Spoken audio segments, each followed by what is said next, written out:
Hello friends, welcome to খেল দুনিয়া।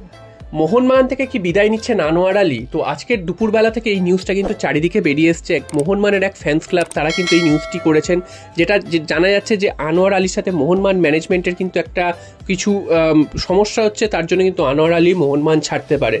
তো বিশদে যদি বলা যায় সেটা হচ্ছে আনোয়ার আলী লাস্ট মরশুম শেষ হওয়ার আগে থেকেই তিনি মোহনবাগানে থাকতে চাইছিলেন না, এমনটাই কিন্তু উঠে আসছে নিউজ, এবং সেটা কিন্তু মোহনবাগান ম্যানেজমেন্টের সাথে তিনি জানিয়েছিলেন যে মোহনবাগানে তিনি থাকতে চান না আগামী মরশুমে, অর্থাৎ এই মরশুমে তিনি মোহনবাগানে খেলতে চান না, তাই জন্য তাকে যাতে রিলিজ করে দেওয়া হয়। তো এতদিন এই নিউজটা উঠে আসেনি, আজকে কিন্তু সেই নিউজটা জানা যাচ্ছে, এবং যেটা জানা যাচ্ছে যে আনোয়ার আলী মোহনবাগান ছাড়তে পারে। এবং এর অন্য একটা কারণও আছে, সেটা হচ্ছে মোহনবাগান কিন্তু এবার দুজন ডিফেন্ডার নিয়েছে, বিদেশি ডিফেন্ডার, এবং মলিনা নতুন কোচ আসছেন, তার পছন্দ সেটা হচ্ছে দুজন বিদেশি ডিফেন্ডারকেই একসাথে খেলানো। যদি দুজন বিদেশি ডিফেন্ডার একসাথে খেলে সেক্ষেত্রে কিন্তু আনোয়ারের খেলার সম্ভাবনাটা অনেকটাই কমে যাচ্ছে, বা ফার্স্ট 11-এ চান্স পাওয়ার সম্ভাবনাটা অনেকটাই কমে যাচ্ছে, অর্থাৎ তিনি গেম টাইম পাবেন না।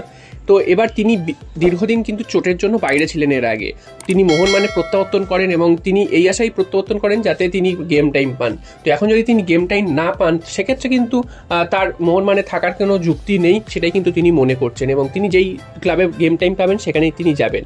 তো এই সময় কিন্তু আসরে নেমে পড়েছে অন্যান্য ক্লাবরা। সব থেকে বেশি আসরে নেমেছে সেটা হচ্ছে ইস্টবেঙ্গল কিন্তু তাকে অফার করেছে এবং তাকে কিন্তু নিতে চায়। যদিও মোহনবাগানের তরফ থেকে এখন অফিসিয়ালি কিছু ডিক্লেয়ার করা হয়নি বা তাকে ছেড়ে দেওয়া হবে সেরকম কিন্তু মোহনবাগান অফিসিয়ালি কিছু জানায়নি। তো যেটা হাওয়ায় ভাসছে সেটা হচ্ছে আনোয়ার আলী তাকে মোহনবাগান ছেড়ে দিতে পারে, এবং তার জায়গায় কিন্তু দুজন যেহেতু বিদেশি নেওয়া হয়েছে তাই জন্য মোহনবাগান কিন্তু আর নতুন কোনো বিদেশির দিকে যেতে চায় না। তো দীপেন্দু রয়েছে, দীপেন্দু কি মোহনবাগানের সেই আনোয়ারের দায়িত্বটা সামলাতে পারবে? কারণ আমরা দেখেছি আনোয়ার কিন্তু যথেষ্ট নির্ভরযোগ্য ফুটবলার এবং তিনি জাতীয় দলেরও ফুটবলার। তো এরকম একজন ফুটবলারকে ছাড়াটা মোহনবাগানের এই মুহূর্তে কি ঠিক হবে? তোমাদের কি মতামত তোমরা অবশ্যই কমেন্ট করে জানিও। যদি আনোয়ারকে ছাড়ে তাহলে সেই রকম মানের একজন ভারতীয় ডিফেন্ডারকে কিন্তু মোহনবাগানকে নিতেই হবে, তা না হলে কিন্তু মোহনবাগান সমস্যায় পড়তে পারে। এবং দুজন বিদেশি ভারতে এসে কতটা মানিয়ে নেবে, তারা কতটা ভালো খেলবে, সেটাও কিন্তু সময়ের ব্যাপার।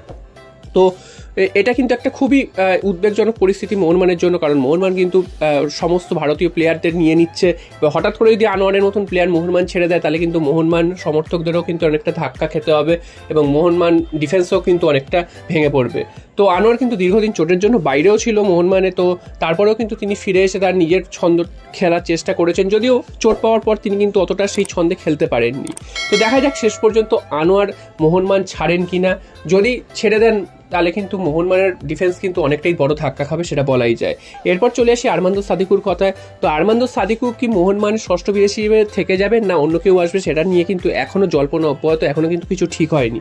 কারণ সাদিকুকে মোহনবাগান কিন্তু একেবারে ছেড়েও দিতে পারছে না, আবার একেবারে ধরেও রাখতে পারছে না। তো যেটা মনে করা হচ্ছে সাদিকুকে কিন্তু ডুরান্ড কাপে দেখা হবে। ডুরান্ড কাপে যদি তিনি আশানুরূপ ফল না করতে পারেন সেক্ষেত্রে কিন্তু সাদিকুকে ছেড়ে দেওয়া হতে পারে, বা আনরেজিস্টার্ড করে রেখে দেওয়া হতে পারে, আনরেজিস্টার্ড বিদেশি হিসেবে তাকে রেখে দেওয়া হতে পারে। কারণ তাকে যদি ছাড়তে হয় তাকে একটা বড় কিন্তু মানে ক্ষতিপূরণ দিতে হতে পারে মোহনবাগানকে। তো সেক্ষেত্রে মোহনবাগান কিন্তু একেবারে তাকে ছেড়ে দিতে চাইছে না, তাকে লোনে অন্য কোথাও পাঠানোর চেষ্টা করছে, অথবা তাকে যদি লোন নিয়ে অন্য কোথাও না পাঠানো যেতে পারে তাহলে কিন্তু তাকে ডুরান্ড কাপটা সময় দেবে, এবং সেখানে যদি ফল ভালো করতে না পারে তাহলে কিন্তু তাকে আনরেজিস্টার্ড বিদেশি হিসেবে রেখে দেবে।